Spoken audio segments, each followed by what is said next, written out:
O, di ba? Pero kung dili na siya pwede nga ka na ang kagulangon gid ka sa mga panalapi, so wala kay lahimuon kundi daygon o pasalamatan na to ang atong buhi nga Dios nga kita nakaabot niya ng tuiga. So, the power of God is unlimited. So, walay limit ang gahom sa Dios. Amen? The power of the Most High God can rest the dead. O, diba? Mayroong yung supernatural makabuhi siya o patay. Kabay ka patay? Can rest the dead. Oh, ningon siya diha sa Juan 11:14 masiguro. Katong gibuhi niya si Lazaro. O, diba? Napa diya sa Mateo, mga kahibulungan niya mang ipanghimo nga nakabuhi siya o patay. Oh, di ba? So, ingon na ang atong gahom sa ato ang buhi nga Dios, mga kaigsunan. O, gayon siya, can heal the sick.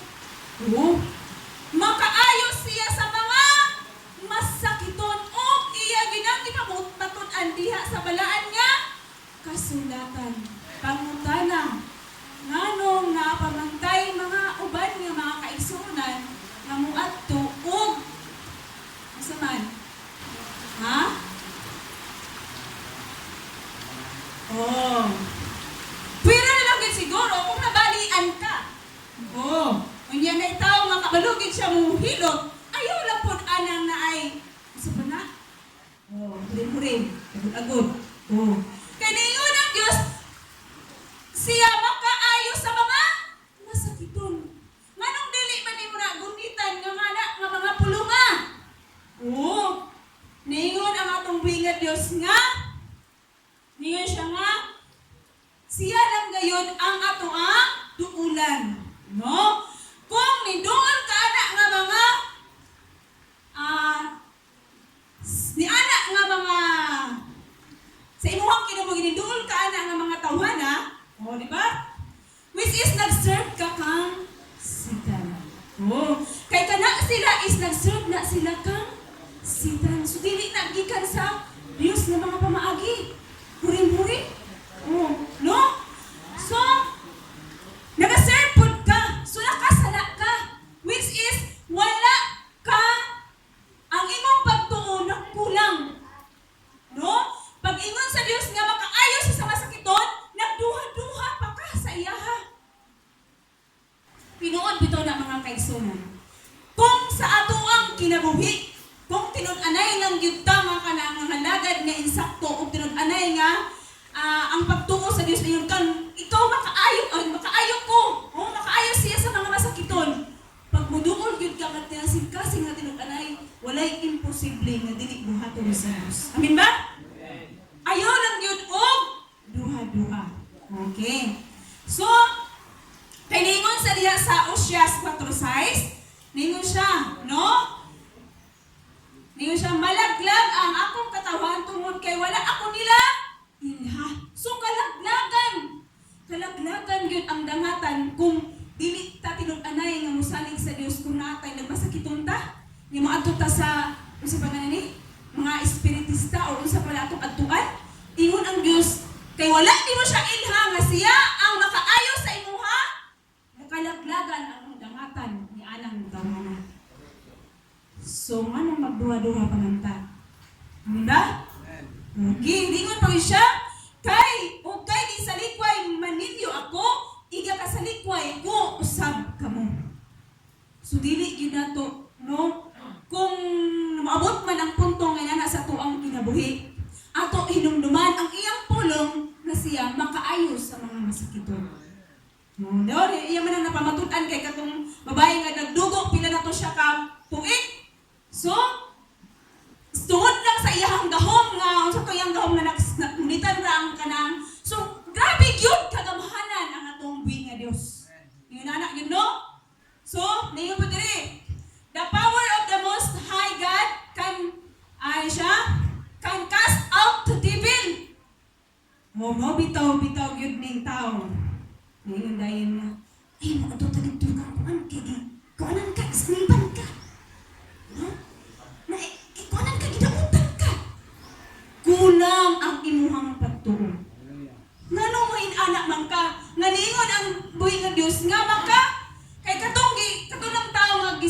giyawaan? Iyang gipa? So nakapagawas siya. So kankas na devil, makapagawas ang Dios sa mga dautan nga mga espiritu. Nganong mo atong makaglain o kuduolay ka sa Dios? Wa ba nato na? Ha?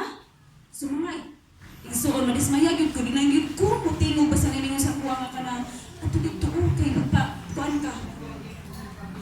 Wala gyud tay lain kita mga anak sa Dios, wala gyud tay lain dangpan kundi ang Dios lang yun. No? Kay ang Dios nakapamatuod yun nga siya makapagawas og mga daotang espiritu diha sa imuhang kinabuhi. Amin ba? Praise God, no? Makapahingi din, no, sa mga dautan ang gahom sa Dios. Kay gahom man sa Dios ang ato ang gisgutan karon. Og ningon po din siya nga ang gahom sa Dios can change the story of man. So, magkapabag-o siya sa istorya sa imuhang kinabuhi. Kung ang imuhang kinabuhi masalimuot kaayo, grabe kaayo ka masalimuot ang imuhang kinabuhi, pag-uhon na sa Dios. So makapabag-o gyud ang Dios sa tanan. Amen ba? No, siya can change the story, no? Kana siya nga gahuma, kana siya mga imposible kaayo na nga mahitabo. No? Pero walay imposible sa gahom sa Dios. Amen ba? O, sige. Sumaw na ato ang isilsil sa atong ayon patakal nga ang Dios labaw gyud sa tanan. Walay makalabaw sa iyahang gahom. So nganong magduha-duha man ta pagduol kaniya. Kung nagmasakiton ka, ayaw gyud og duol sa dili tinuod nga doktor. Ang atong tinud nga doktor mao ang atong buhi nga Dios. Amen ba? Kay gamhanan siya sa tanan mga kaigsuonan. So kung gusto ta og balaan nga kaluwasan o balaan nga kaayuhan sa kabalaan nga magproteksyon sa ato ang kinabuhi, isurrender nato ang ato ang tibuok kinabuhi diha sa atong buhi nga Dios. So modangop ta sa atong buhi nga Dios, dili ta modangop sa lahi or sa mga naay mga masama na. No, kabalo na magyugtana. Amen ba? So dili gyugtana modangop. Kay niingon siya sa Osya sa atong hinumdaman, 4 size nga kalaglagan gayud ang dangatan. O isalikway ta sa atong buhi nga Dios kung magadangop ka ta ni ana nga mga kana nga mga tawhana. Amen ba?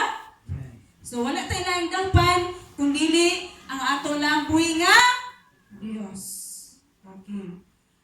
So kay nahibalo kita ang Dios mo ay nagbuhat sa kalibutan, sa langit o sa kalibutan. So siya ang creator. So ang tanan diri sa kalibutan ma-feel your good. No? Pero ang Dios dili gid na siya ma-failure. Amen ba? So, because of the power of God is unlimited. So, atong title is The Power of God is Unlimited. Okay, pangutana. Kay atong oras, kung saan naman itong oras na nagsugod, wala pa 10 minutes. Kung sa inyong ikadugang, okay, pangutana. Ang matubag na po nako, kaya na po na matubag.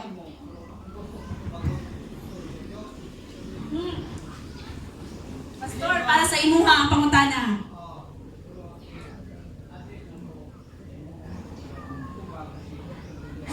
Oh, Pastor, andam-andamang. Kini ba sa pastor? Dili nga pastor na tuwa kay maayo sa kitan. Kini ba mga pastor na naghimo ng dili maayo? Sama panangitan magbuot siya sa uban kung naibaw siya sa kwarta na dili iyaha kwarta sa direct na ko pagtulad kwarta sa pro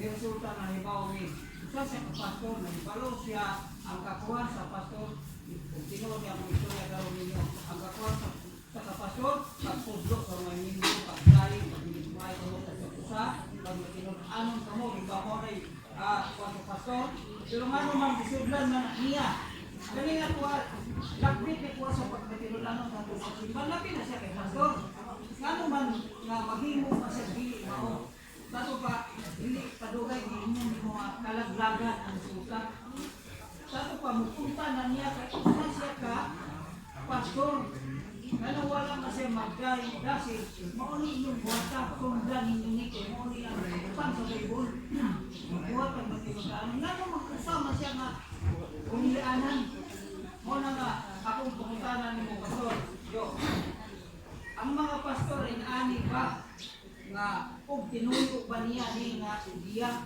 o kay akong nakita nimo sa mga pastor nga aming labi na si pastor mo maayo dito kayo sa mo isa pa niyang Bible ini ang atong usan nga matuod na to pero kanang pastor ikuan ako kung naay na kung bawo diri mao na siya akong balikon pastor yo tinuyo niya ni nga kuan aron kanang silbi bulay mga membro ng puro kamo kuan niya o sa pagbit ang pastor napay tulong sa hawa na sa babae nga pwede mo buhat ang pastor na dili yun ka buhat mo sa Ginoo.